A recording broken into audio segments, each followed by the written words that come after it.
Namaskar. My name is Anindita Nanda. I am an Odissi dancer, and today I will be discussing briefly about rasa. What is rasa and how it is related to dance, music or art, and specifically the Indian classical dance is what we are going to explore tonight. Now, rasa comes from a Sanskrit word which refers to essentially the state of mind or the mental state, which is the dominant emotional theme that is generated when somebody is watching somebody else enact. This enactment could be reciting a poem or maybe even looking at a painting. But in dance, it is basically the reaction generated from bhava or the expression on the face or through the body of the dancers.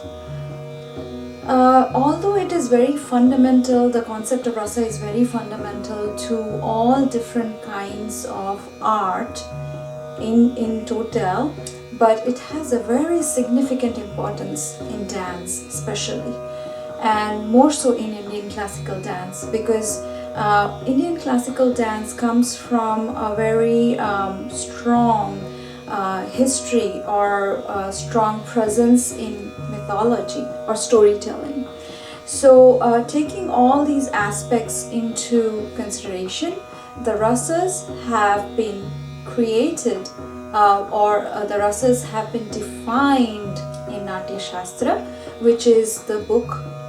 It is the book for any artist. It is the book that deals with all the technicalities of art, be it dance, be it music, be it painting, be it sculpture. It's basically the book that defines or puts the techniques together, and we follow Natya Shastra when we design the concept of Indian classical dance, and so we follow the rasas that has been defined in Natya Shastra.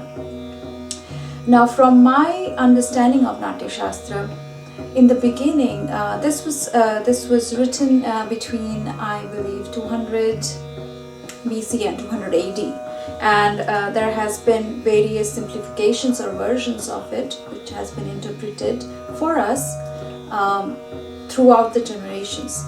But in the original Natya Shastra, there has been a description of 8 rasas as opposed to the Navarasas as we know them today. Initially, they were the 8 rasas, and eventually, I believe after around 200 AD, another rasa was added on to it, and that made it the Navarasa, or the 9 emotions that are so as to speak, the forefathers of all the emotions or bhavas that are generated. So I'm going to briefly describe each of the 9 rasas and show you a little bit of how it is done. Now, the Navarasas, I have felt can be exaggerated or can be sublime depending on the style of dance you're doing. Some dancers, like for example Mohiniyattam or even Kathakali, will have a very bigger expression of the same rasa, whereas the form I master in, which is Odissi, which comes from the eastern state of Odisha in India and dates back to 2nd century BC, actually from archaeological evidence.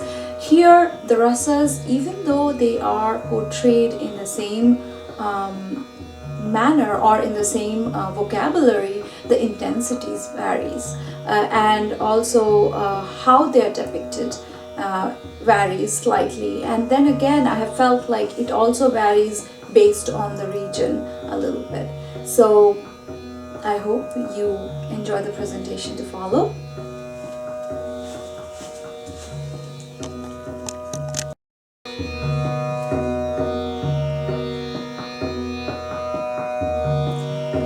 So now I'm going to show or depict a little flavor of the Navarasas, which have been described in the Natya Shastra. We will start with Shringaram or Shringara. Shringaram or Shringara means to show love or attractiveness. Now what's interesting is all the rasas have an deity associated with the rasa, and also they have a color associated with the rasa. So when we choreograph pieces, we actually take all these information in, and that's how it plays into the music, or how it plays with the storytelling. With the characters that are in the story, we take into account not only that, we also take the rasa, or what is the general emotion of the entire piece that we are going to choreograph. What kind of colors for the costumes should we use, what kind of colors for the lighting should we use, what should be the mood to create the power which will generate the rasa. So without further ado, Shringara or love.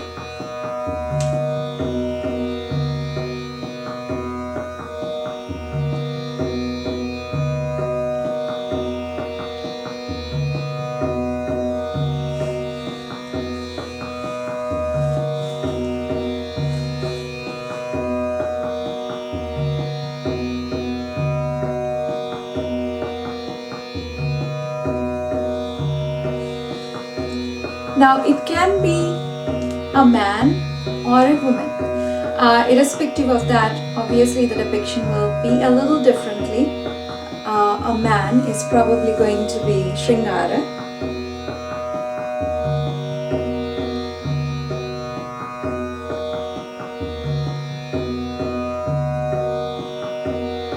Little more stronger, and a female or a lady, it will be a little more gentler.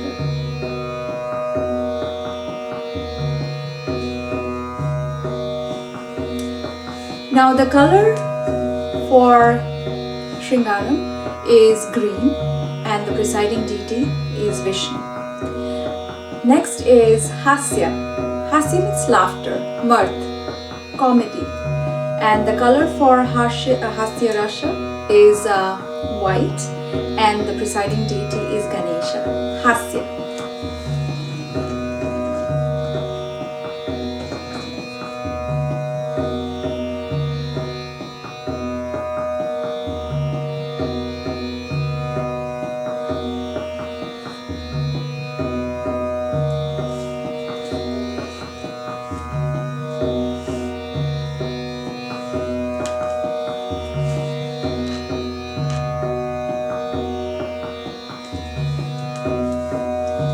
The next rasa is Raudra or Raudram, and it is fury. Obviously the color of fury is red, and the presiding deity is Rudra.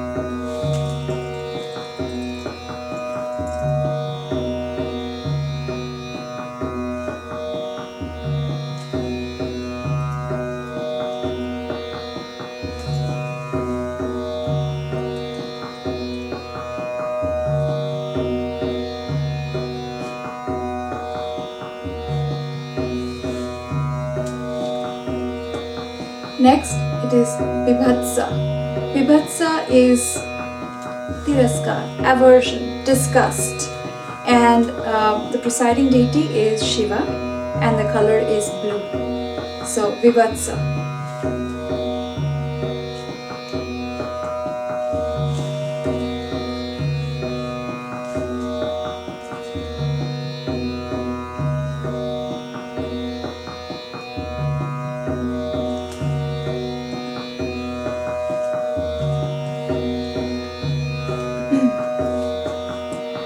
The next is Bhayanaka. Bhayanaka is fear. So the color of Bhayanaka is black, obviously, and the presiding deity is Kala. So Bhayanaka.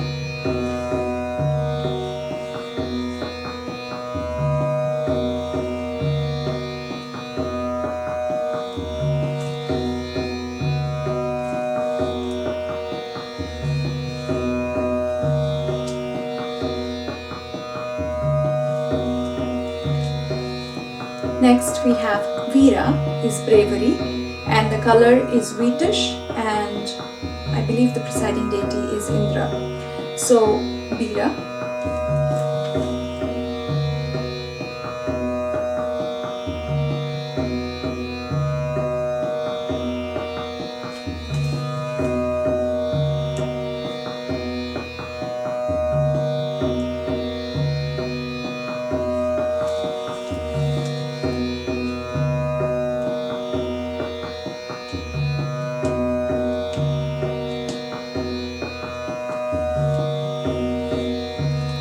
Next we have Adbhuta, or astonishment, or amazing, or amazement actually. And the presiding deity, I believe, is Brahma, and the color is yellow. Amazement.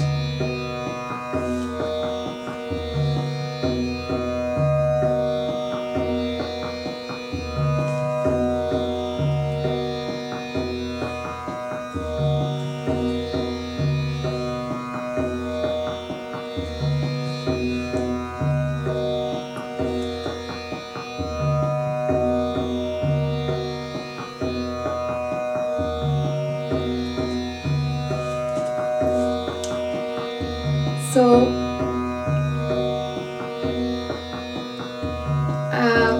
the last rasa, which was added to the Asta Rasas to make it the Navarasa, is Santa.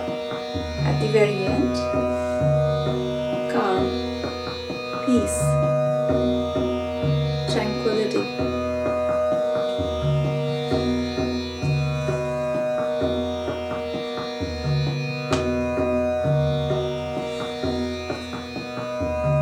Meditation.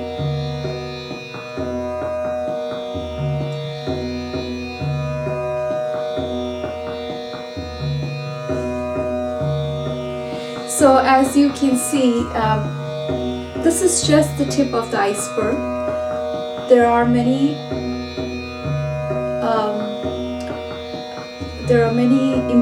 implementations of this 9 rasas which go into describing, creating a particular bhava, anubhava, vibhaga. So all these create or generate rasas in the listener or somebody who is watching the art being performed. So in conclusion, I would like to say that in Indian classical dance particularly, the emotions are expressed through rasas, and these are based on what has been described in Natya Shastra, and they have been defined in 9 different kind of rasas, or the Navarasas. I hope you enjoyed this presentation and liked what I had to offer, and it was a pleasure sharing my art with you. Namaskar.